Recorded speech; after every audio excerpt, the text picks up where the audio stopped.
so yesterday was a lot of fun.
Well, good morning and welcome to the Bullitt County Fiscal Court. Today is February the 18th.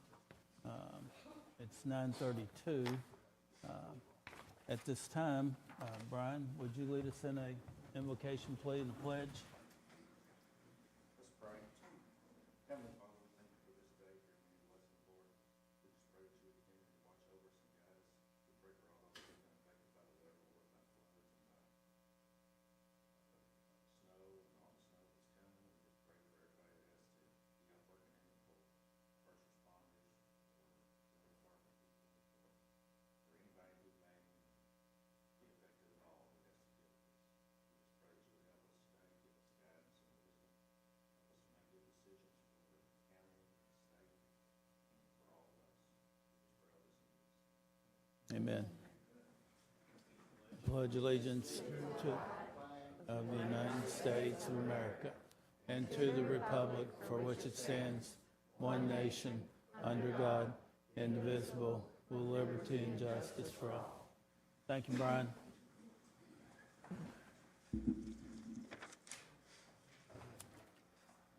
Thanks, Keith. Okay, at this time, Sam, if you'd call the roll to bring the court to order, please. Yes, sir. Vera Sanders. Present. Sean Logston. Yes. Karen Johnson. Here. Brian Bleemel. Yes. Judge Summers. Yes. All present. Thank you. Approval of the minutes from the February 4th, 2025 Bullitt County Fiscal Court meeting. I make a motion we approve the minutes dated February the 4th, 2025. I second. Got a motion by 2nd District Magistrate Logston, a second by 1st District Magistrate Sanders to approve the minutes of Bullitt County Fiscal Court of February 4th, 2025. Sam, call the roll. Logston. Yes. Johnson. Yes. Bleemel. Yes. Judge Summers. Yes. Sanders. Yes. Motion carried. Thank you. The Treasurer's Transfer Report, Canan. Yes, Judge, that would be dated for February the 18th of 2025 for your review. I make a motion that we accept the treasurer's transfer report. Second. Got a motion by 1st District Magistrate Sanders, a second by 4th District Magistrate Bleemel to approve the Treasurer's Transfer Report as presented. Sam, call the roll, please. Johnson. Yes. Bleemel. Yes. Judge Summers. Yes. Sanders. Yes. Logston. Yes. Motion carried. Thank you. Presentation and approval of all bills. I make a motion that we approve all bills as presented. Second. I have a motion by 2nd District Magistrate Logston, a second by 4th District Magistrate Bleemel to approve the bills as presented. Sam, call the roll. Bleemel. Yes. Judge Summers. Yes. Sanders. Yes. Logston. Yes. Johnson. Yes. Motion carried. Thank you. Treasurer's report, Canan. Yes, Judge, that would include your appropriation and condition report, a revenue committee report, an inter-fund cash transfer report, and a financial statement for January the 31st of 2025 for your approval. I make a motion that we accept the treasurer's report. I second. Got a motion by Second District Magistrate Logston, a second by First District Magistrate Sanders to approve the treasurer's report as presented. Sam, call the roll, please. Judge Summers, Yes? Sanders, Yes. Logston, Yes. Johnson, Yes. Slimmel, Yes. motion carried. Thank you. We have no guest speakers today. Presentations, Kevin Moulton, Chief, Thornton Fire Department. Kevin, please, sir. Morning, all. Morning. Good morning, Kevin. So I'm just here on behalf of the Bullitt County Fire Agencies here in Bullitt County. Somehow I got voluntold that I'll be the president of that little association there. So I feel it's my duties to keep you all up and going on some of the changes that we're going to be doing in the fire agencies. I passed out, everybody should have a long spreadsheet there. So tentatively, on March 17th, we're going to be looking at doing some changes on some numbering of some fire apparatus. As you can see there, they're broke down in each agency. If the ones that know the fire truck numbers or listen to the scanners there, and we can start, that has the old number, and then we're going to break it down and we're going to go to a 2-digit number instead of a 4-digit number. We're hoping that's going to streamline some radio traffic communications, so we're not on, calling numbers and just making it a little bit more speedy.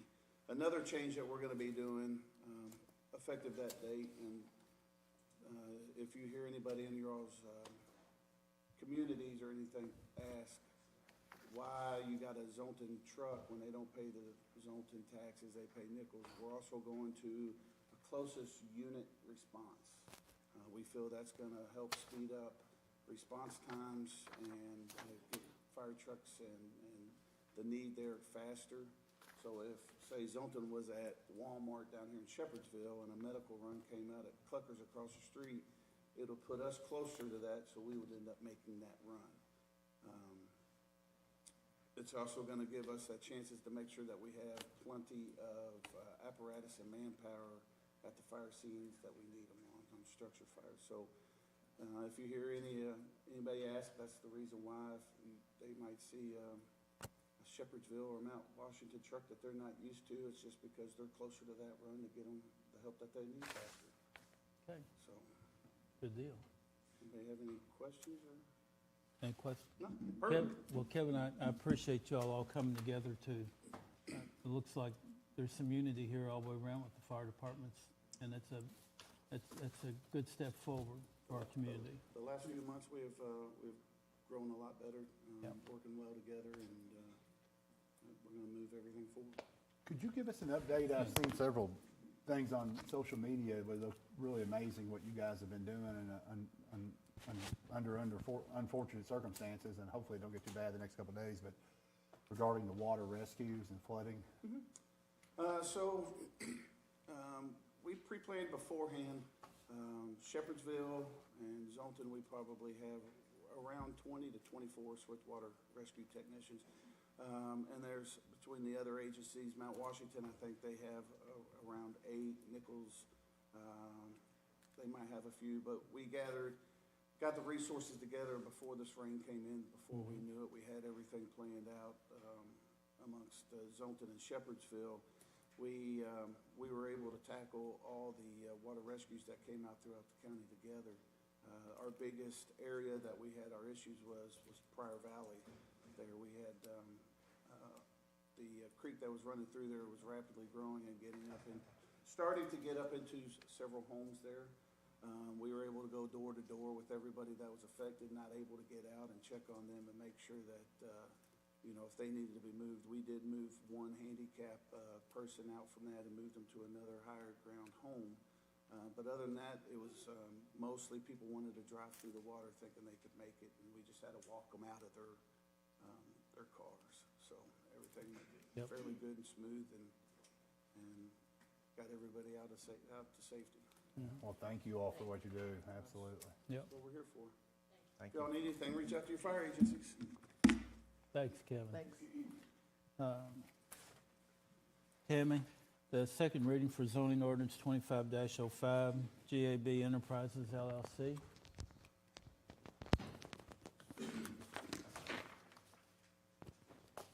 Commonwealth of Kentucky, County of Bullitt, zoning ordinance number 25-05.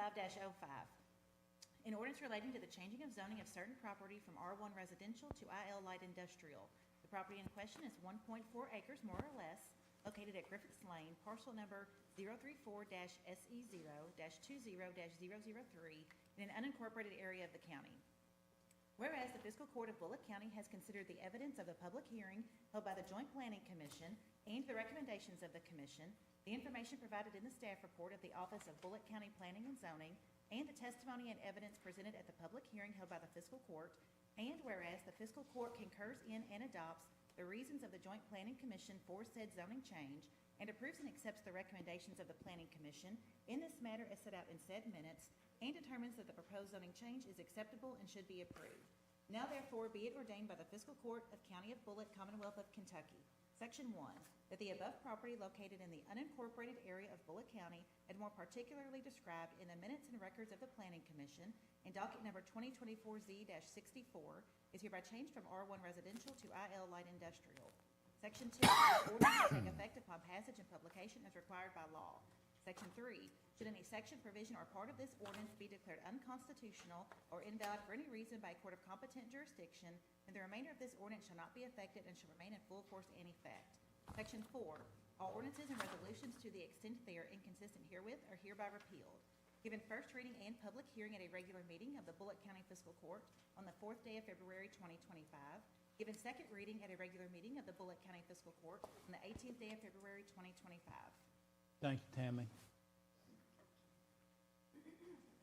I'd like to make a motion that we accept the ordinance 25-05, of the approval of the recommendation from the Planning and Zoning. Second. Got a motion by First District Magistrate Sanders, a second by Second District Magistrate Logsdon to approve the recommendation by the Planning and Zoning for 25-05 GAB. Sam, call the roll, please. Sanders. Yes. Logston. Yes. Johnson. Yes. Flemel. Yes. Judge Summers. Yes. Motion carried. Thank you. Tammy, second reading for zoning ordinance 25-06, A&K Properties. Commonwealth of Kentucky, County of Bullitt, zoning ordinance number 25-06. An ordinance relating to the changing of zoning of certain property from R1 residential to IL light industrial. The property in question is 7.92 acres, more or less, located at Griffiths Lane, parcel number 034-000-00-055 in an unincorporated area of the county. Whereas the Fiscal Court of Bullitt County has considered the evidence of the public hearing held by the Joint Planning Commission and the recommendations of the Commission, the information provided in the staff report of the Office of Bullitt County Planning and Zoning, and the testimony and evidence presented at the public hearing held by the Fiscal Court, and whereas the Fiscal Court concurs in and adopts the reasons of the Joint Planning Commission for said zoning change, and approves and accepts the recommendations of the Planning Commission in this matter as set out in said minutes, and determines that the proposed zoning change is acceptable and should be approved. Now therefore be it ordained by the Fiscal Court of County of Bullitt, Commonwealth of Kentucky, Section 1, that the above property located in the unincorporated area of Bullitt County, and more particularly described in the minutes and records of the Planning Commission in docket number 2024Z-65, is hereby changed from R1 residential to IL light industrial. Section 2, this ordinance shall take effect upon passage and publication as required by law. Section 3, should any section, provision, or part of this ordinance be declared unconstitutional or invalid for any reason by a court of competent jurisdiction, then the remainder of this ordinance shall not be affected and shall remain in full force and effect.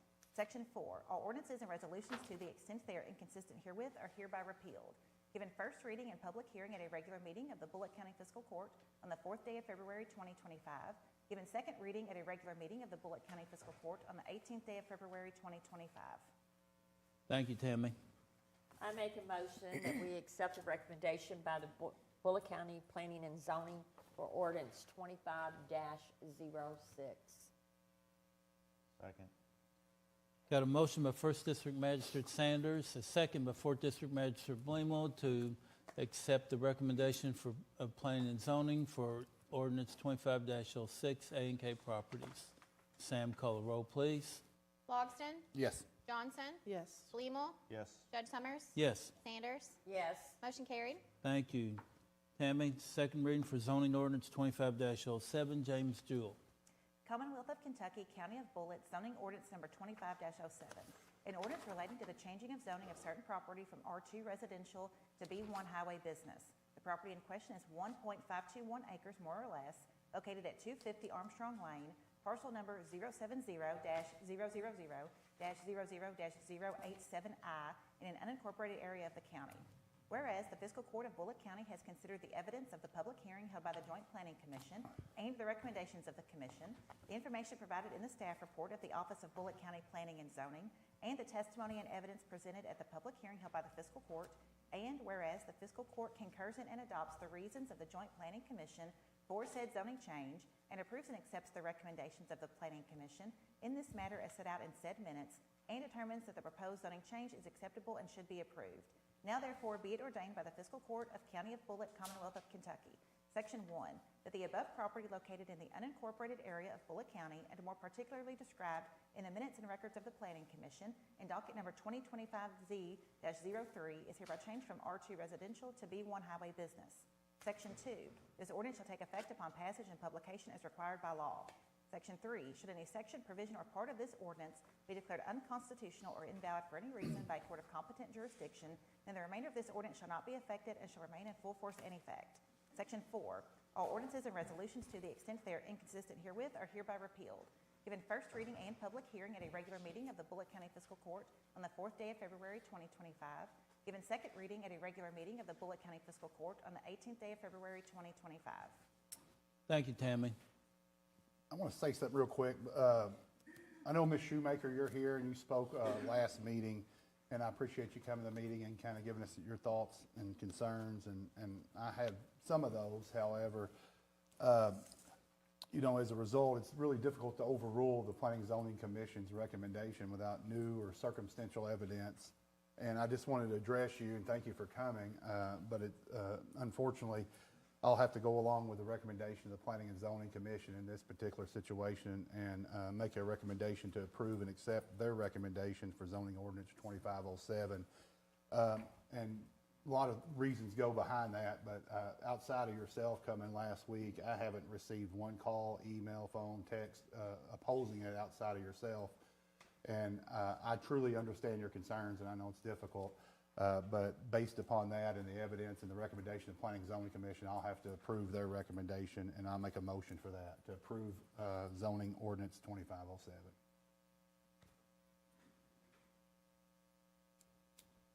I'll second. I have a motion by 2nd District Magistrate Logsdon, a second by 1st District Magistrate Sanders to approve the planning and zoning recommendation for 25-07, James Jewell. Sam, call the roll, please. Johnson? Yes. Flamel?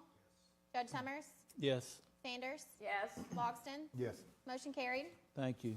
Tammy, second reading for zoning ordinance 25-08, Jeffrey and Michelle Poole. Commonwealth of Kentucky, County of Bullitt, zoning ordinance number 25-08. An ordinance relating to the changing of zoning of certain property from agricultural to R1 residential. The property in question is 1.244 acres, more or less, located at 1732 Knob Creek Road, parcel number 011-000-00-002F, in an unincorporated area of the county. Whereas the Fiscal Court of Bullitt County has considered the evidence of the public hearing held by the Joint Planning Commission and the recommendations of the Commission, the information provided in the staff report of the Office of Bullitt County Planning and Zoning, and the testimony and evidence presented at the public hearing held by the Fiscal Court, and whereas the Fiscal Court concurs in and adopts the reasons of the Joint Planning Commission for said zoning change, and approves and accepts the recommendations of the Planning Commission in this matter as set out in said minutes, and determines that the proposed zoning change is acceptable and should be approved. Now therefore be it ordained by the Fiscal Court of County of Bullitt, Commonwealth of Kentucky, Section 1, that the above property located in the unincorporated area of Bullitt County, and more particularly described in the minutes and records of the Planning Commission in docket number 2025Z-04, is hereby changed from agricultural to R1 residential. Section 2, this ordinance shall take effect upon passage and publication as required by law. Section 3, should any section, provision, or part of this ordinance be declared unconstitutional or invalid for any reason by a court of competent jurisdiction, then the remainder of this ordinance shall not be affected and shall remain in full force and effect. Section 4, all ordinances and resolutions to the extent they are inconsistent herewith are hereby repealed. given first reading and public hearing at a regular meeting of the Bullitt County Fiscal Court on the 4th day of February 2025, given second reading at a regular meeting of the Bullitt County Fiscal Court on the 18th day of February 2025. Thank you, Tammy. I'd like to make a motion to approve the,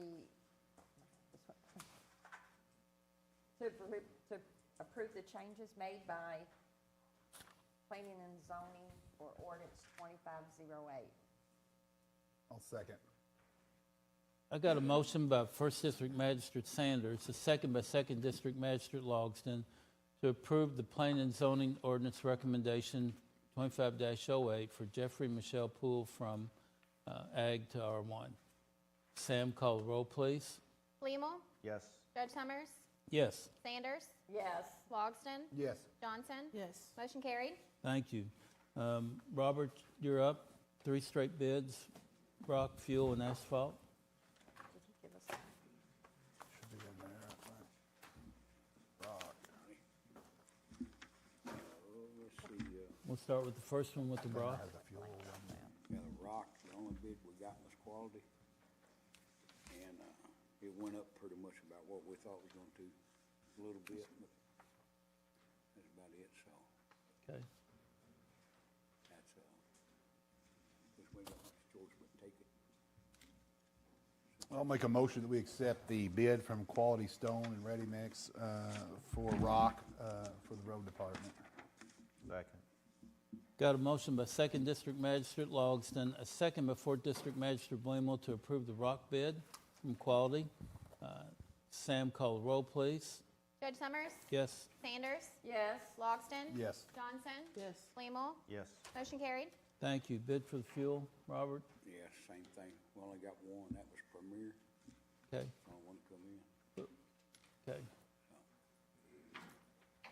I'll make a motion that we approve the bid from Premier for the gasoline fuel for road department. Second. Got a motion by Fourth District Magistrate Blemo, a second by Second District Magistrate Logsdon to approve the bid for Premier for the fuel bid for the road department. Sam, call the roll, please. Sanders, Yes. Logston, Yes. Johnson, Yes. Blemo, Yes. Judge Summers. Judge Summers. Yes, thank Motion you. carried. It's okay, Sam. I like Hey. that this morning, too. I think you're rubbing off on me. That's all right. Okay, Robert, Y'all bid need for to the bring asphalt coffee for the road We did department. something. And now this one's a little stickier. We got two. We got Paul come in the lowest at 50 on the binder, 55 on the surface. Mago come in at 56 on the base and 56.75 on the surface, $1.75 a ton higher, which we pretty much don't use no base, it's all surface. But we still like to go with Mago because it's 15 minutes longer. I went out and drove it, and it's 15 minutes longer to get over to the other plant. And just given the tons that we did last year, which was about 21,670 tons, at that rate, what we're gonna lose in man hours in that 15 minutes over, 15 minutes back, 30 minutes each trip, we're gonna lose about 120,000 just on man hours. Okay. And then, instead of getting, we try to get 4 loads a day per truck, and that's gonna cut us down. If we lose 1.5 to 2 hours driving, then we're gonna lose at least 1 round every day. So instead of finishing a road a day, we're gonna have to go back tomorrow to finish it. So, then we got that cost. So, we'd like to go with Mago. Probably plus the fuel too. Fuel And would then be we gotta added have on our there. fuel on there, our tires, brakes, everything, every time. We go an extra mile, it costs us. So, This Mago's a little more centrally located. Hall's kind of almost by the Jefferson County yeah, line. the only time, we got 2 roads right now for 2025 that we're gonna pave in that direction. And they come up to about 1,200 ton. That's Schoolhouse Road and, got one more over there. And that's the only 2 we're paving over in that direction. Everything else is away from there. So we'll have to go all the way around and back up. No, I appreciate you reaching out and explaining that too, because it's not always just about the money. And I know you mentioned something about them loaning us some equipment in the past without, you know. Yeah, without- they go, 2 years ago, our tack truck broke down. They loaned us a tack truck while we was waiting on parts. We had it about 5 weeks. They didn't charge us for it. If our low boy goes down, they'll come over and move our paper and stuff to the next job that evening, so we're ready to go the next morning. Yeah. Well, I'll make a motion that we accept the bid from Mago Construction Company for asphalt for the road department. I'll second. Got a motion by Second District Magistrate Logston, a second by First District Magistrate Sanders to accept the bid from Mago to furnish blacktop for the road department. Sam, call the roll. Logston, Yes. Johnson, Yes. Bleemel, Yes. Judge Summers. Yes, Sanders, Yes. motion carried. thank you. Thank you, Robert. And thank you for all you did this weekend. Uh-huh. Thank you, Robert. Number 8, on the Maryville pool, we're doing exploratory here to make sure that we're going to put to rest all the innuendos and rumors about what it's going to take to repair the Maryville pool. At this time, for the bidders who are here are the folks who have looked at it, the engineering firms. And what I would like to do, I've brought the health department here, Director Flaherty and his assistant Heath, if they could outline this for the members of the court and the general public about the Maryville pool and what I'm going to say the parameters it's going to take, and then we'll entertain your all's opportunities. Fair enough? Okay? Rob? Heath? And because Rob is first is because he has to be in a meeting with Dr. Stack at 11 o'clock, who's head of all the health departments in the Commonwealth of Kentucky under our declared state of emergency. Rob, thank you. All right, Judge, Masters, thank you. Just to, again, appreciate you kind of getting us up here first, because as I said, we've got supposed to be in Frankfurt today, but they changed our meeting to virtual because there's a number of health departments that are underwater right now. So we're kind of coordinating down how we can assist each other and how we can share some resources. So I've got that meeting here in just a little while. Again, the judge asked us to be here, just kind of talk with the court about where we think we are with the pool. Want to kind of preface it by saying I can't give you a 100% answer because we haven't looked at it. Until we actually went out and inspected it and looked at the condition, I can't tell you exactly what we could or couldn't do. What I can tell you is that under the regulations, first off, they're in the process of approving new regulations. Those should be approved any day now. They've already gone through the comment period. They've gone through all the public part of it. For a regulation to be approved, it has to have 2 hearings in front of the General Assembly, and then it'll be finalized. This regulation's had its first hearing. It may have already had a second. I haven't checked. Since they're in session, they may have already done a second one. But I would assume they will do that before they're out of session. So that regulation should be final and in effect sometime this spring, whether it's March or April. I don't know when they'll set an effective date. With that, it's not going to change a whole lot with respect to the construction. It deals more with lifeguards and other issues that were a subject of legislation last year. So a lot of the regulations around construction standards are probably going to be pretty much the same. The position that we're in when it comes to approving a pool opening is that, if we have a pool that's been in operation, in good repair, it's grandfathered in, there's no question. We just inspect it like we normally would and just move forward. The issue we have with the Maryville pool is because it's been closed for multiple years now, it's coming up on 4 or 5 years, it would not be grandfathered in. So we have to look at that as a new pool, as new construction. So in order for us to approve that, we're going to have a set of plans that shows exactly the current condition of the pool.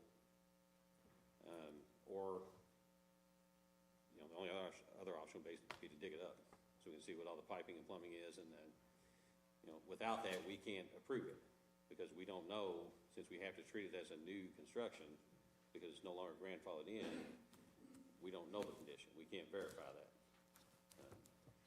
Now, normally with these situations, we work closely with the state. The state has a couple plan reviewers that for any construction, whether it's a new pool, it's a remodel or an alteration, those plans usually we send to the state to approve. There's one or two individuals that usually work on it. Our area is Jan Brown. Is normally who covers our area. We've already been in touch with Jan.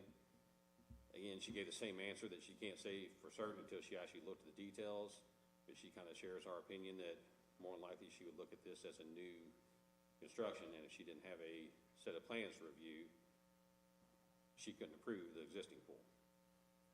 So, I mean, that's kind of where we are as far as, you know, permitting that existing pool. I don't know if there's any way that we are in a position where we'd be comfortable permitting the current pool to open just because it's been closed for the last 4 or 5 years now.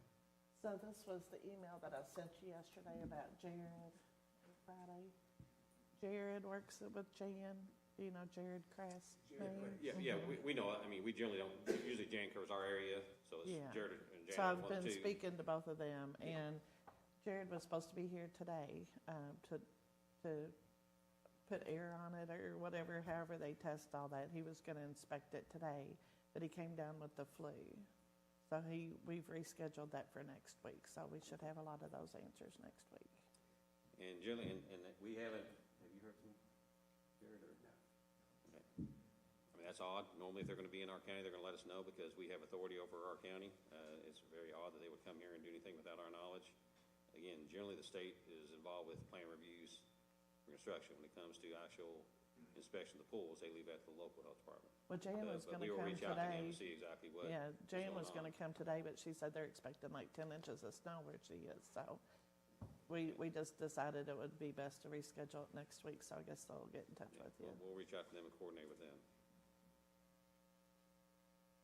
But again, we're here to answer any questions and try to clarify, but I think that's the concern that we have and the issue we have is just because of the length that this pool's been closed, it would no longer qualify as being grandfathered in under the regulations. So what that would mean, you know, I can't give you a 100% answer until we actually saw a set of plans. Either we'd have to have the plans for the existing pool as it is now, a full set of plans to review, or if it's going to be, if there's going to be alterations or new construction, then obviously those plans would get reviewed.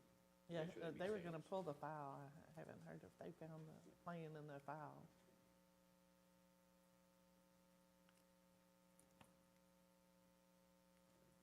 Wow, Questions or anything we can? yep. Okay, No, I would think any reputable contractor, though, would probably take that route, wouldn't they, in terms of like presenting a set of plans or determining what would need to be done, or? Well, again, I don't know what the county's plans are with the pool. I mean, I Yeah, assume if it's yeah. gonna be a remodel or new construction, then obviously they're gonna have to submit those plans and they're gonna have to be approved by the state. Okay,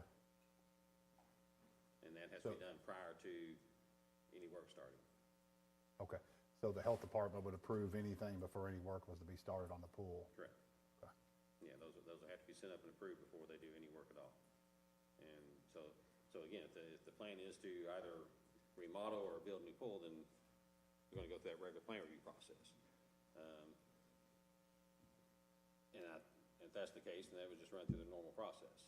I think the circumstance we're in now is that, you know, I don't know, absent plan review by the state, I don't know that we're in a position to be able to permit the pool in its current condition to open. And we'd have to have some kind of plan to remodel or rebuild or do something with it. okay. Well, Rob, thank you. And we'll start with who wants to go first, Branstead or Carroll, or Aqua, or American Thank Lake? you, Rob. Branstead, okay, that'd be fine.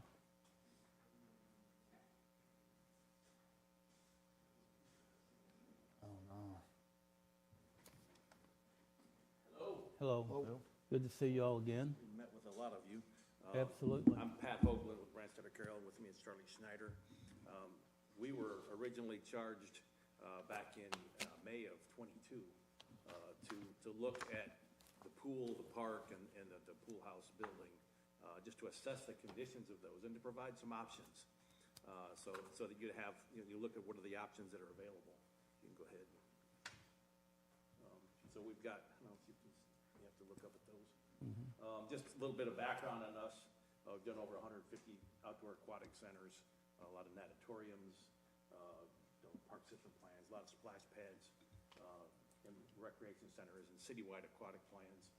We've got several pools, how many pools under construction right now? We designed 12 under construction. 12, yeah. So we do a lot of pools for the next one. But we are architects and engineers. We don't build anything, so just, you know that. Okay, next one.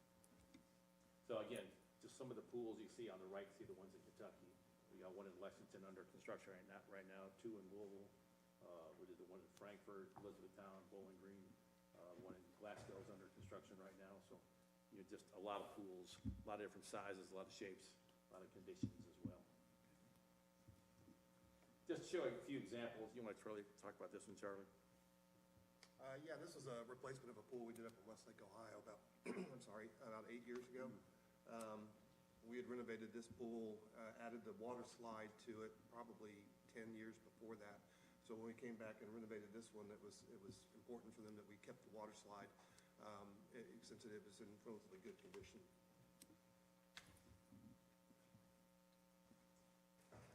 And then the Juniper Hill Pool in Frankfurt, that was an existing 50-meter pool that we renovated, expanded, and changed, and their attendance went way up after that construction.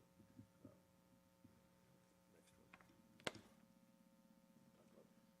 Yeah, so closer to home, this is over in Algonquin, up in Louisville. It's under construction right now. It's going to be open at the beginning of the year. The pool we replaced was a 50-year-old, 50-meter pool that was in a lot of neglect. And it was one of these pools that would take more money to repair it than it would to replace it. So this is the plan, and it's currently under construction there. So you can see we added, you know, you have the lap lanes, zero depth entries, some water play features, a family slide, climbing wall. So some things that are fun for the whole family, whereas before they just had a big rectangle.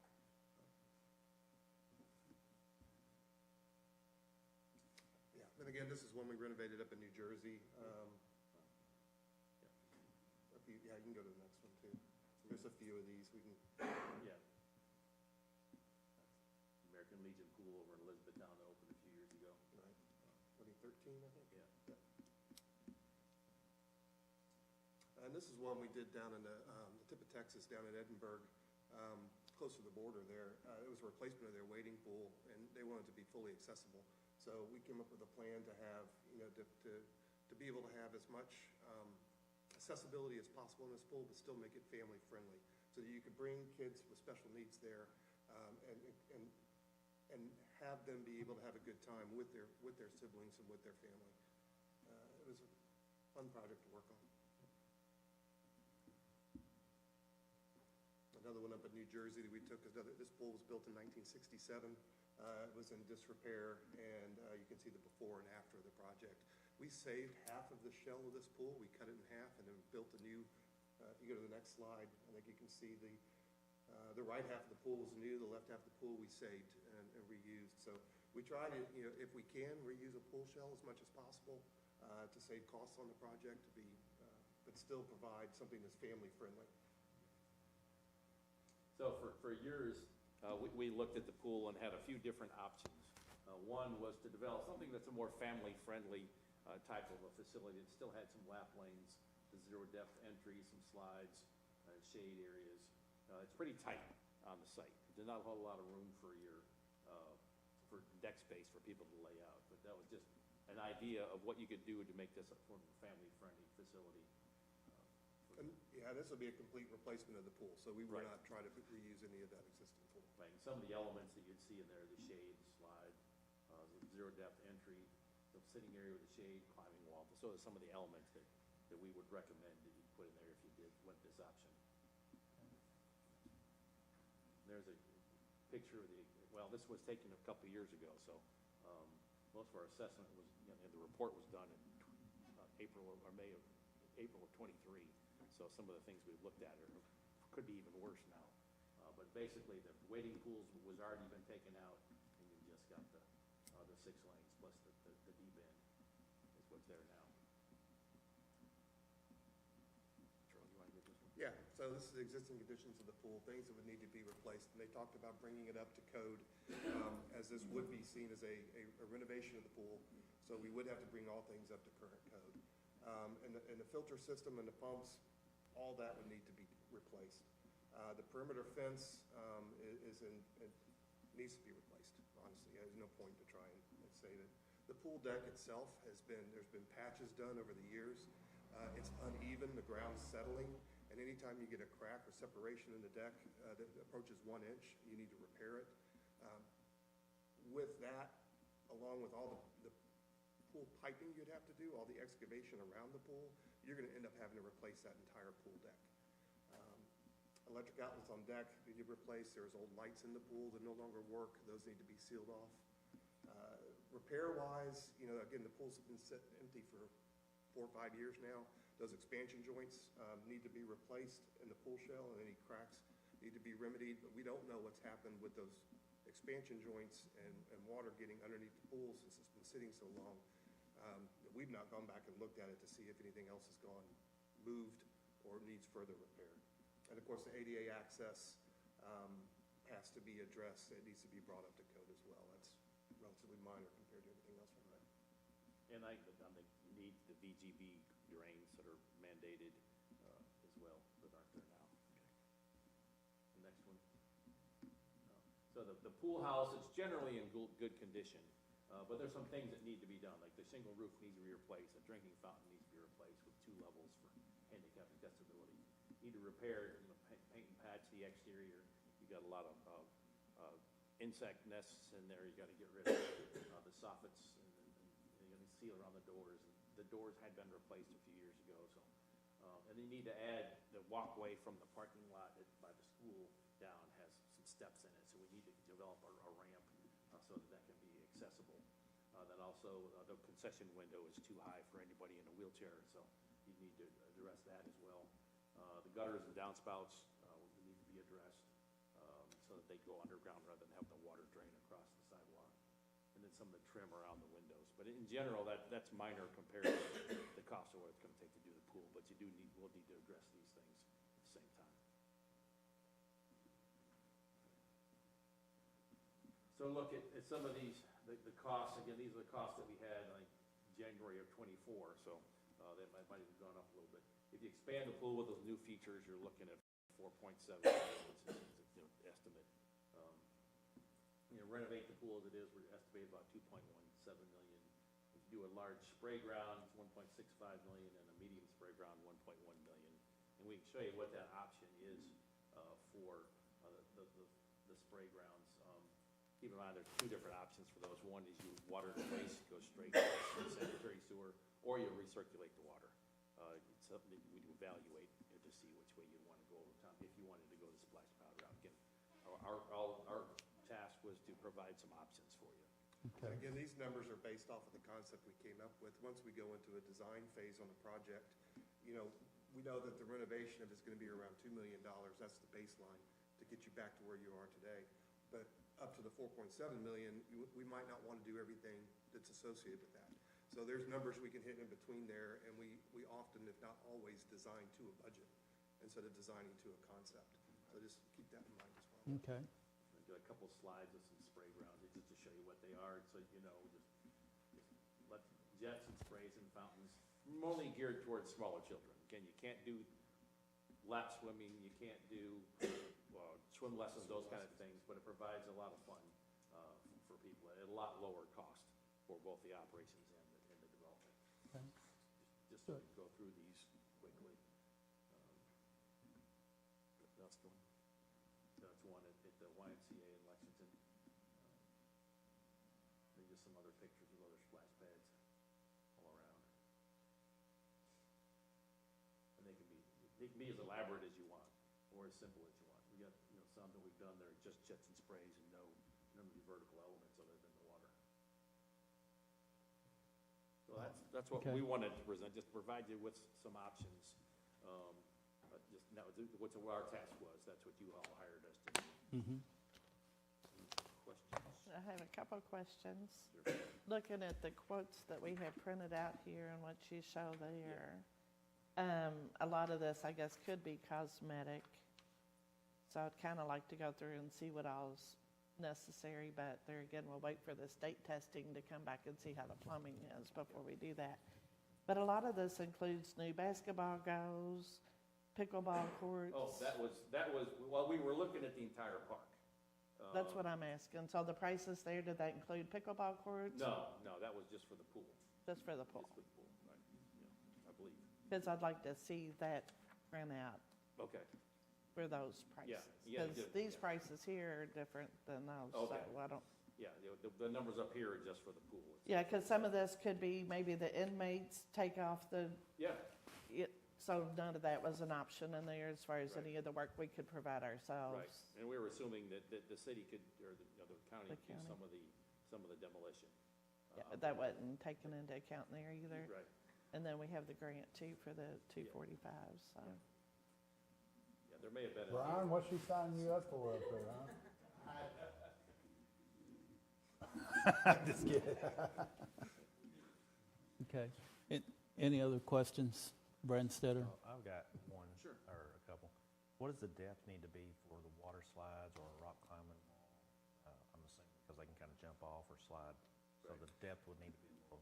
Yeah, so it depends on what you choose. The rock climbing walls, they can go from depth of 4 foot to a depth of 9 foot, depending on how high you go with them. So they've really started to design those to where that you can put them in the depth of water that you have. Ideally, I would think you'd want to be in 5 to 6 foot of water. That 5 foot of depth is where you have to have what the state or any lifeguarding group would consider deep water. So you have to have a rope across the pool when it goes deeper than 5 foot.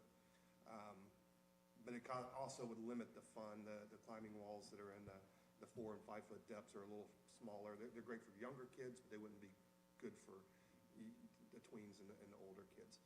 Water slides, there are 2 ways to go. You can do a run-out slide, which is the water slide ends in itself, and there's only 16 inches of water in the slide, and that's outside the pool. The other way to do it is into a plunge pool, and in that case, you would need 42 inches of water.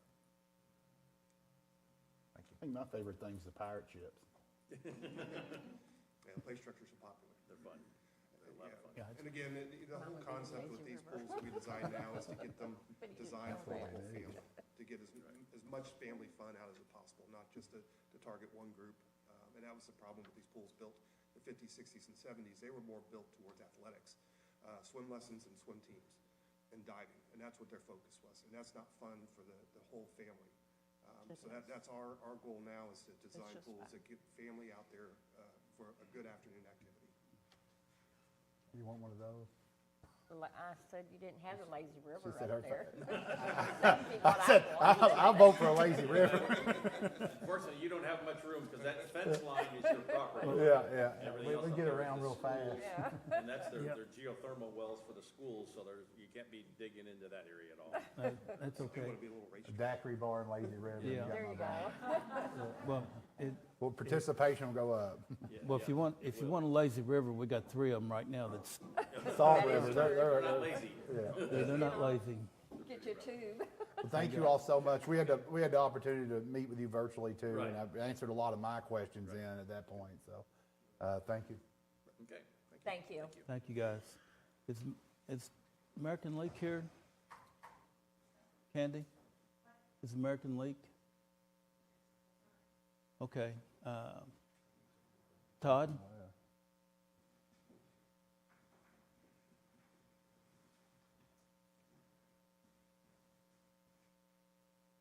First of all, you got pirate ships? You have pirate ships? No, and to preface this a little bit, this Mr. Harrington, we brought him in here in 2019 to look at the pool, to see what we could do with it, to repair it as, bring it back to life as it is. But We did an evaluation of your pool back in like 2019, I think it was. yes, At that point in time, you guys weren't as bad as you are right now. We did do an evaluation, 3 months ago, I think it was? We met with Miss Kim back in September, September. October, I believe. You've deteriorated quite a bit. Pool sitting empty and not having anything in it, and the weather elements and everything else, you've deteriorated. We've changed a little bit at this point in time to remodel your pool. All your plumbing is no good. Okay, it's got all sorts of leaks and stuff in it. We've already been told that. Plus, when we put water in it, it just lost water. Your surfaces now, your expansion joints are leaking. You got cracks in your deep end. your other shell seems to be fairly decent, but we've got some structure cracks that are going on in the deep end and it's leaking. That's why there's water in it from the ground coming, water's going up and down in the ground as it gets higher and lower. I know they said that American League came out and I don't know what their report is or anything else on that. What we propose doing with it is just trying to, basically, as I've been instructed, see what it would take to get it opened up. I've been in touch with Jan Brown several times on this pool, which is the state inspector. We work with her very closely, so I have been in touch with her. She is, and as she said, point blank, it's basically a start, complete start, redo. Your grandfather is done gone, so that's out. The way that your surge tank is set up doesn't meet regulation either, and it's too small. So we'd have to put in a new surge tank. Your pump house would have to be redesigned and so forth, because what is there now, nothing works. I mean, your pumps are frozen. All your equipment is no good. So it's basically, the equipment-wise, gonna be all new. That's just all there is to that. All your plumbing will be all new too. We originally talked about using your original gutter, but we looked at the pool a couple of months ago. That option is off the table now. It's not worth repair. It is eliminated far enough now that it is not structurally ready to be done that way. So what we recommend on that is just to cut the top gutter off and then go back in with a stainless steel gutter. The rest of your shell is in pretty decent shape. You got cracks and stuff. We can go in and fill cracks, do crack repair and stuff like we do with bridges and stuff of that nature. Do not recommend that in this situation. What I'd recommend is putting a liner in it. It's a commercial grade liner, along with a stainless steel top. So basically what we're gonna do is come in and we're gonna just basically remodel your entire pool. And by doing that and using we've priced it as using the road department to remove all the deck. They said they could remove the deck, that's about all that they could really use them for per se, is that, because the rest of it's gonna be pretty much gonna be done very carefully and so forth, and that'll all be done by trained technicians that do an installation. What else did we have? We did ask for the slide. There's gonna be, we've given you a quote basically to do what I said. There's gonna be, we'll be putting in a new slide in the 5-foot area. So we'll have a little slide there for you. We did bring the pool up from your depth to a 5-foot shallow pool. And the reason that we did that is, one, your deep end is in disrepair pretty bad. So what we're just gonna do is just cut that end off and then pour your floor back into a shallow one so that we're not dealing with that. Plus the insurance part of it, once you go below the 5 feet, your insurance goes up and you require different lifeguards and the safety lines and the safety tiles and everything else that goes along with that when you start getting into a deep water pool. So we recommended it after talking with them and so forth that we get rid of the deep end. It saves you money all the way around, structure and everything. We would go ahead and bring it up to compliance with the Virginia Graham-Baker Act, which is your double main drains and your surge pit, and put in all new equipment. The quote that we gave you is to do that. The only thing that we don't do is we don't do bathhouses and stuff, and your bathhouse has to come up to compliant. So that would be, somebody else would have to do that.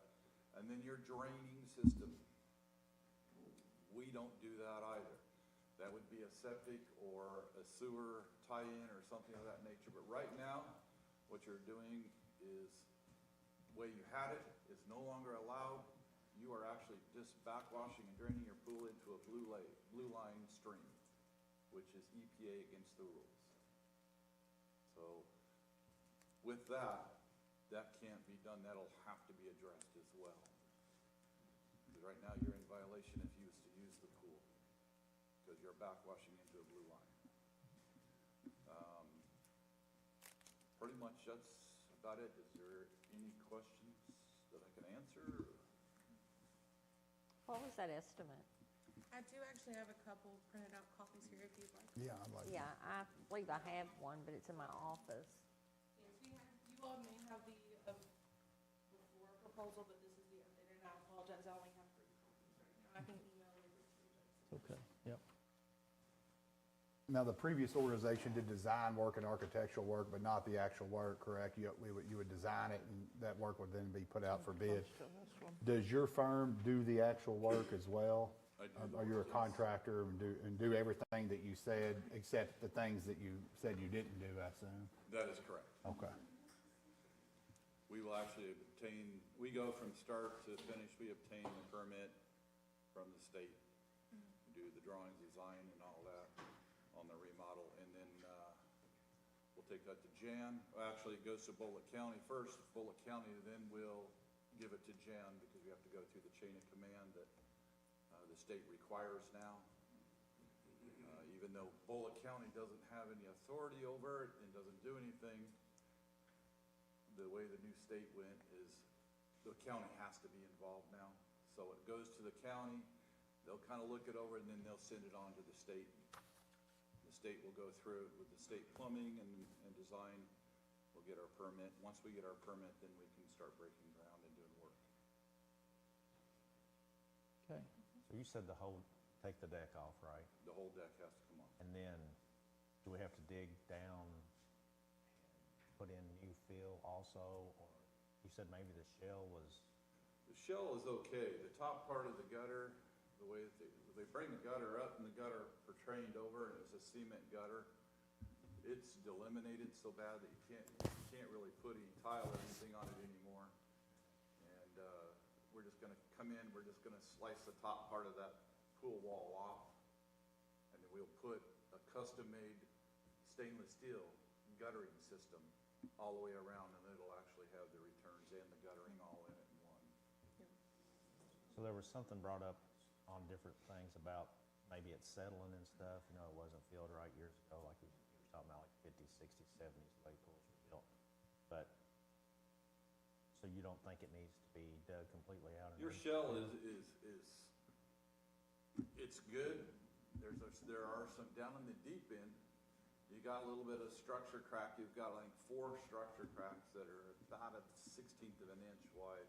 They are pulling water, so that means they're going through. That's why we also said, let's get rid of the deep end altogether. Where it comes up to an expansion joint, we will just basically get rid of that and tie back into that, and then put you in a shallow pool that's only going to be about 5 feet deep. And then once we do that, then there'll be a liner that goes over the whole thing, so everything's sealed. That way you don't have to worry about the cracks and so forth that are otherwise in the foundations. And then with the new gutter system, your liner comes up and terminates at the gutter, so there's really no place for any leakage, because everything's going to be new at that point in time. I may have asked you all in your presentation, but I'll ask you, on that liner, what kind of life expectancy is on something like that? They say on an average between 12 and 20 years, depending. I've got them at the city of Paintsville. I've got them Jeffersonville, or not Jeffersonville, but J-Town over here. Theirs was in for 21 years before they replaced it. It's a big 60 mil thick liner. It's not like your residential soft liner or anything. It's a big heavy duty liner. When we actually do it, we'll actually glue a felt on it, and then we'll glue the liner on itself. So it's very durable. And was there any zero depth on this? Or did No, No. this does not have Just any the In depth. place of the zero depth, we'll still have to be able to be ADA compliant, which is where we'll put in an ADA chair for easy access for people with any disabilities.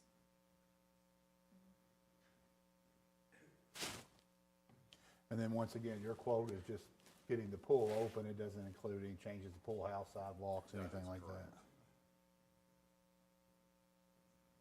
And the hookup to the sewer, that would be, or We'll septic or provide whatever we the need. backwash line, but the sewer itself would have to be done by somebody who's Or a licensed plumber to do or something. a sewer system or a tie-in. We are not licensed plumbers to do a sewer system.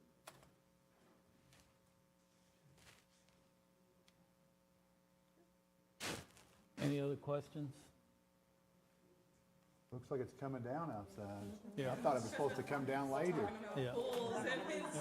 I just looked out the window and I looked out while ago, and it was Yeah, like, you oh got an my ice skating gosh. rink, the ice skating rinks, there's No doubt. snow tubing hills.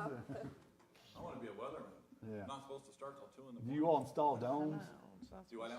No, a dome over it, that's, You are asking for a lot. There you go. Well, it is hard to think about a pool when you look out there. No, it's not hard to think about it, actually, just. well, Mr. drive Harrington, forward to that. I appreciate your patience with us over the last 5 years, 6, whatever it's been. And the same with Branstetter Carroll. And I think the court needs to evaluate what we really want to do and what we want to be good at moving forward in the community. So appreciate your time, your effort, and this will be pushed for further discussion. Sounds good. Thank you, Y'all have a sir. good day. Thanks a lot. Yeah, thank both of you all for coming today. Yep. American Leaks was in the middle of those two on their bid. Did that make sense to you? They were like a Yeah, million and yeah. a half or whatever. Yeah. I had some questions. Okay, I'll Okay. The, Robert, good luck out there. Good luck. yep. Thanks for what you do and your crew has done, though. Where's Janice? Janice, new hires and promotions. I think I'm gonna stick around the house today. And I have some things I want to talk about. Don't rush, don't talk about it. The first one I can speak to with Patrick Muse, a full-time paramedic, effective 2/12/25. We had to hire Patrick because Shelby left us, and for us to be able to put a paramedic in every truck during the, and I'm going to say the emergencies, we had to make an emergency hire to hire Patrick at $27 an hour, and I'll make that recommendation to hire him permanently. Second. I have a second by Second District Magistrate Logston. Sam call roll. Johnson, Yes. Flemmel, Yes. Judge Summers, Yes. Sanders, Yes. Logston. Yes. Motion carried. Thank you. The next two are yours, Janice, EMA and then the road department. Sure. We're gonna want to hire Walter Bergen, this is a new position for local emergency planning coordinator, with the EMA department. Justin and John needed another person to help facilitate things that they're doing with these tier 2 reports and going out to the different warehouses and things. So, Yeah. there is money in their budget. It's gonna be, Federal grant, right. Yes. Okay. Thank you. Yep. Thank you for sharing that.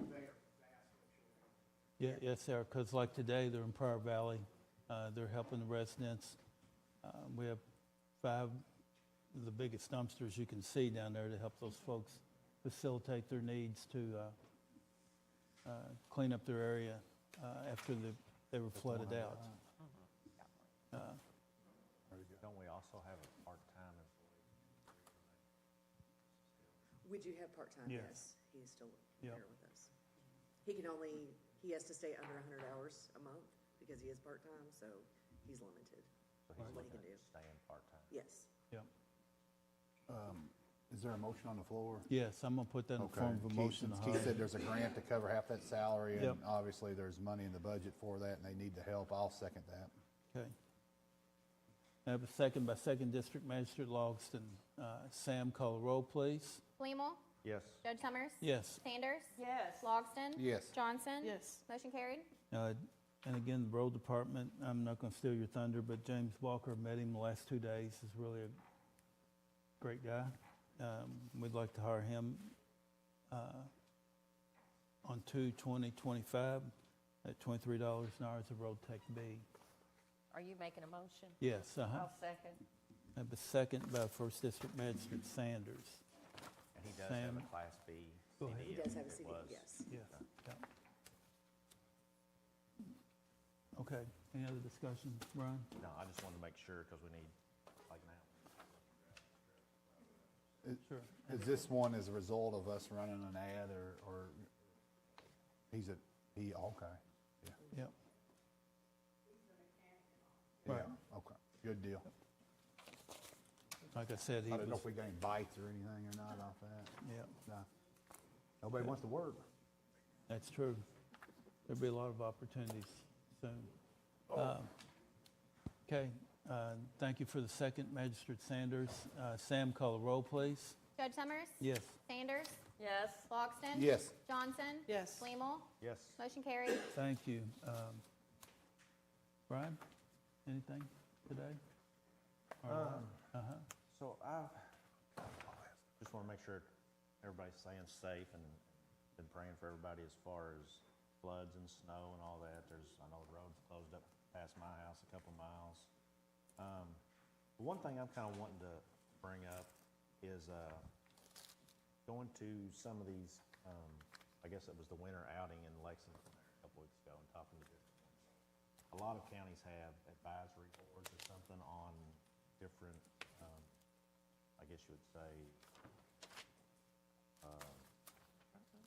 different departments.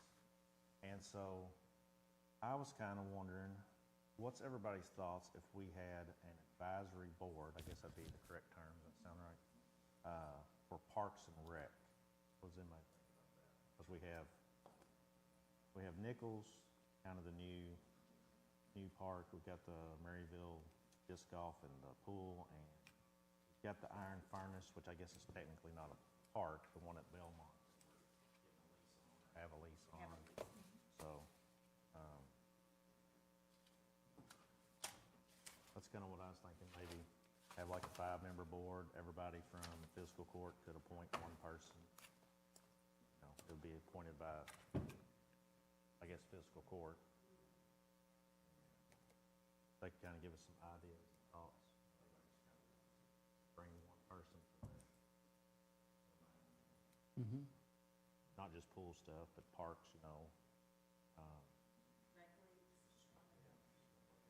So you're thinking about maybe like each magistrate would find somebody in their district or something to represent, and then kind of be a voice, Just somebody that would be a good representative for parks.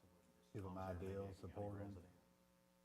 And come up with some sports and leagues and activities and events and things. I've seen stuff about the greater football league and stuff like that, and Mount Washington has their own.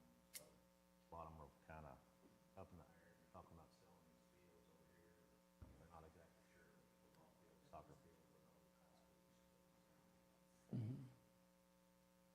So I was just kind of thinking about that. And I thought I'd just throw it out there, not putting it in motion or anything, just see what everybody thinks. Oh, I was getting ready to second. Maybe by the next meeting or something, discuss it and kind of go with Tammy with anything that would need to be done legally. Okay. Well, actually, Brian, I totally agree with you on advisory boards. I have a good friend that's on an advisory board in Meade County, and it's for the animal shelter. And I am so amazed on what they do to help the animal shelter, setting up adoptions, having yard sales, and that sort of stuff. So I kind of like the advisory board. After speaking with her, actually, I went to one of their meetings just to see what they did at those meetings. It's very, very organized, and just getting the people would be our biggest thing. Somebody that's interested that once a month, report to fiscal court. Fiscal court still make decisions, but they could give us ideas. Yeah, they don't make the decisions, they only give recommendations. Unless they're doing a fundraiser, but they would have to have a 501. So I'm just throwing that out there. Yeah, I don't see a problem with it. Yeah, Okay. we might want to talk to Kim or, Kim and get her thoughts or something on it, but maybe we could put it on the agenda next meeting or something. May give us all time to talk to her. And I mean, it'd just basically be a board that's going to give recommendations or thoughts, or even be volunteers, I assume. Because if they have a vested interest, they'd even show up and help with events and stuff like that. Because I know that sometimes is the biggest issue, having help, somebody show up to help support things. You can put on a basketball league, but then you struggle to find coaches or find referees. So, I think that would be good to have that in place, so they could kind of do some homework on their own before bringing something to the table. That's all I've got. Okay. Karen? Oh, well, that was a lot of fun today, talking about the pools and the parks and the rec, and hopefully a lot of good things that come from all of that. Watching all the snow, I just can't believe everything we went through this weekend. I appreciate the road department and the EMS and the EMA and everybody out there that's been out there working so hard on our behalf. Everybody stay safe and warm, and we're getting it again, so time to go home. Thank you, Karen. Sharon? Sean? I think I must be rubbing off on every one of them today. I do got one thing. I noticed a surrounding county had posted on their emergency management page. It said flood damage reports. And it said they were requesting anybody to send in descriptions of damage along with pictures and stuff. And the deadline for submission was February the 25th. Mm-hmm. I know that Justin, one of the last meetings, came and actually gave an update on where we stood financially as a county for assistance. But is that something that is that something we do already and I just don't know about it, or is that something we should do, or what is the reason? I understand the reasoning behind that, but how does Justin and emergency management get their numbers? Sure. Should we be asking people to do the same, or is that? I was just a little confused when I seen that. I was like, well, I've never heard us ask people in Bullitt County to submit their damage or pictures or descriptions. And to help you a little bit, we're doing that through Justin and the 6 fire departments. Okay. And that's what they do. They report back into them, Sean? But I'm saying, like they said, if you had what I read was if somebody had flood damage, or there's a lot of things that go. I mean, I just didn't know if we're losing out on money because the fire department don't know about it. There's a lot of people who's got a lot of damage out there with insurance companies. No, I mean, I was just looking for some clarification of why are they asking citizens to send in pictures and descriptions of damage to help them with assistance if we're not we might be doing it. I just didn't. I've never heard in my time here that we've made an outlet for people to send in. Does that make sense? Yeah, and I'm positive that. And for clarity, I'll make sure that Justin has that, but I know we chatted about that yesterday. Okay. That he was going to put something out and to be able to have folks report in their damages all the way around. Because that might be something worth, because if there's a deadline for them on February 25th, I'm just wondering if we're losing out on money by not declaring enough damage, And I don't know if the paper, Tom, do you all ever run anything? If you got damage, call this number or email here. Yeah, but do you have any recollection in the past of? In the past 42 years, we've done it on numerous occasions. Okay. All right. It's just me as a citizen outside of being a magistrate. I've never heard anybody ask me if I've got damage to email this, and I just thought, well, man, maybe we're missing out on some money or something. Because if we're just relying on the fire departments, how do they know if my basement flooded or? So I don't know. It's just kind of a question. Okay. All right. We'll get you an answer. Anything else? No, I'm just trying to find. Sure? If there's money out there, I'm trying to find it. Okay, Vera. Yes, Judge. I have several things. In my district, which is considered West Bullitt and along Brooks and around in that area. With all the flooding we had, the rain and the flooding, it has opened up a lot of knobs in that area, causing mudslides and just different things. The creeks rolling with wood, stopping bridges up, and washing out private roads. And with our county being declared as an emergency,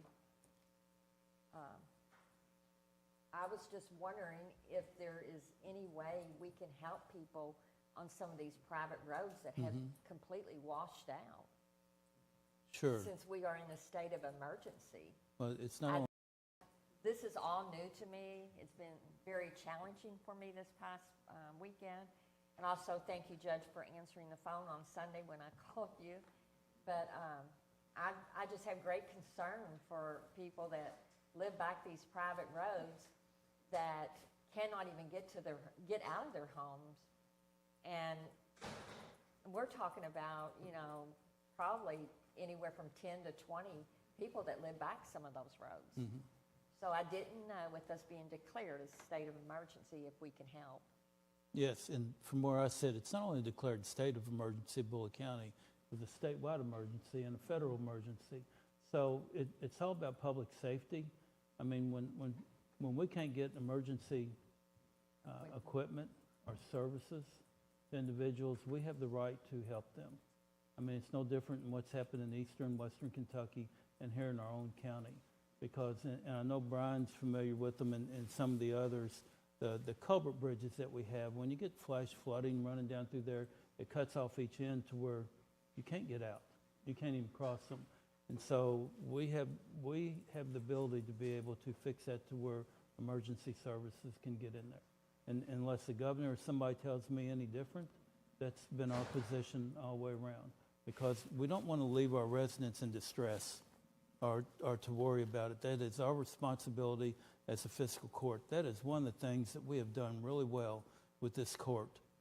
I mean, when you look at the 4 areas that we've concentrated on, Brian, you worked in the road department when we first came in, and where we're at now, it's one heck of an improvement. The equipment, the operation of what we do have. Look at where'd Brian go for the jail, the same way, under his leadership. We get the dispatch. We had 200 radios when we walked in the door. With 6 lanes, you all ponied up another $250,000 for a 6 lane to where we can get communications out to the general public. And we ran 10 ambulances for 36 hours with a paramedic on each one during the last disaster. These are the things that we are required to do to provide service to our 84,000 people in this community. And this is what we do best. This is what we have funding for now. If we hadn't had a little bit of a reserve, we couldn't have done none of this. Because we're paying bills now that the next court or 6 or 8 years from now might get the money back from FEMA. And if we hadn't had any money in reserve, we would be standing here with our hands out and we would have residents lined up all the way around this room to be able to help them. So this is what we do best, Vera. And this is what this administration here, as a judge executive, we're going to keep pushing forward for.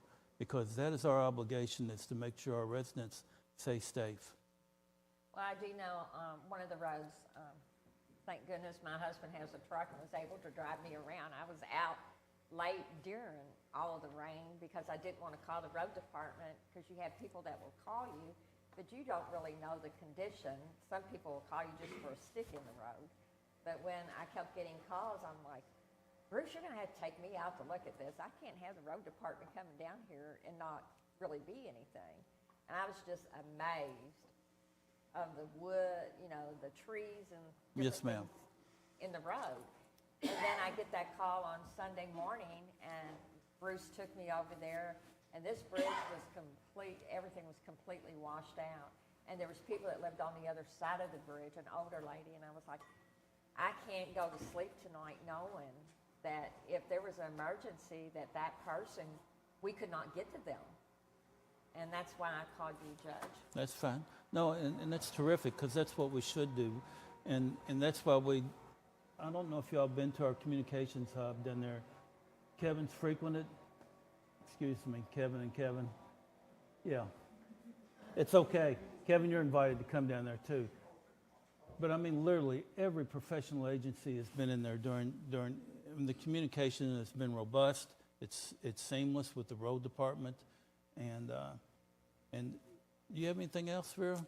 Before I get on a soapbox here? Well, let me just piggyback off on her, because I mean, I think she might be looking for clarity, like sometimes, in the past, outside of a national emergency, if a road department truck shows up on a private road, somebody could say, well, that's a private road, and why are they on that road? They should only be on a county road.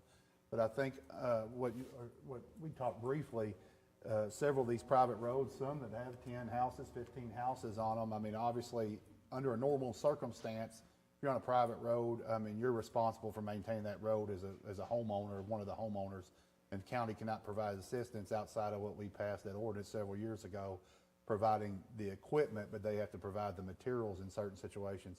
So I guess what she's kind of insinuating is, in an event of a national disaster or state of emergency, is there some kind of assistance we can provide with equipment, whether it's grading or replacing a culvert or Sure. something, for private roads, but only under the, and I don't know, only under the circumstances that it's within a national disaster or something?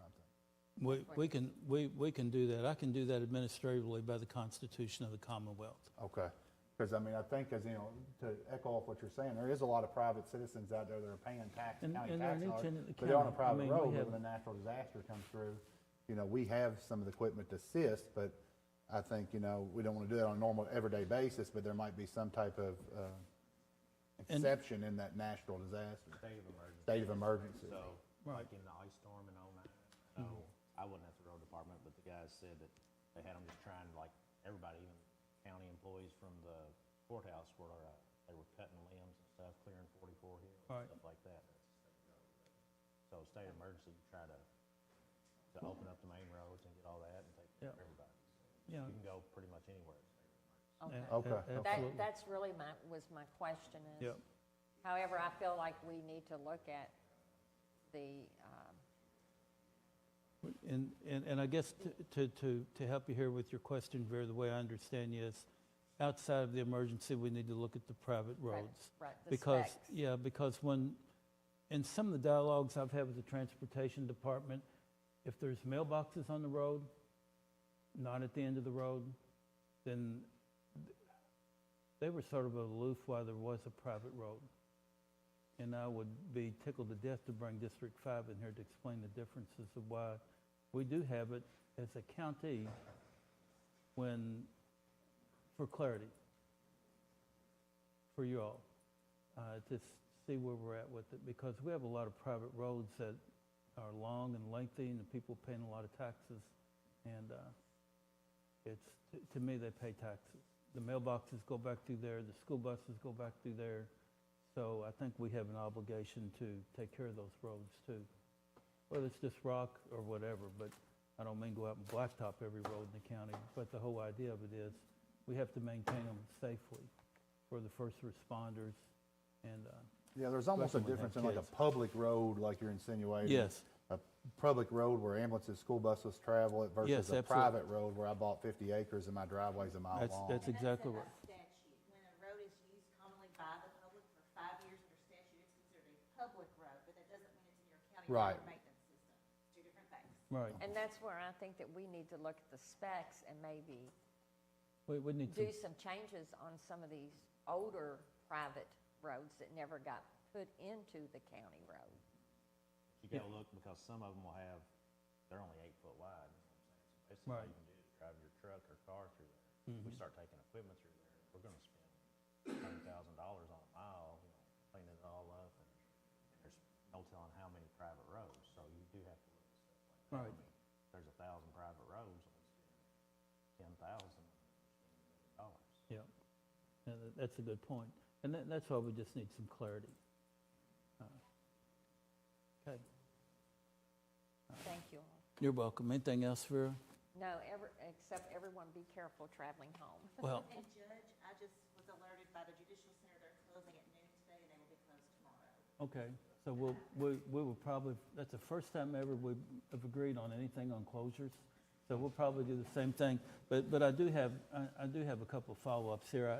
The declared state of emergency, what we have seen is this, and talking to you, Sean, just now, when you talk about communication and moving forward, we've got the opportunity of a lifetime in my budget, in the judge executive's budget.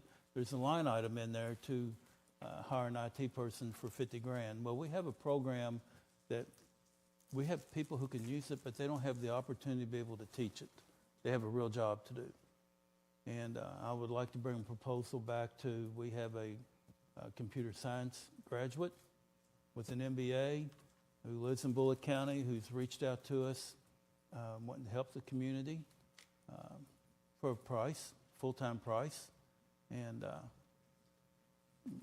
we'll entertain, see what he can do. But he can build websites. He talked about improving communications all the way around.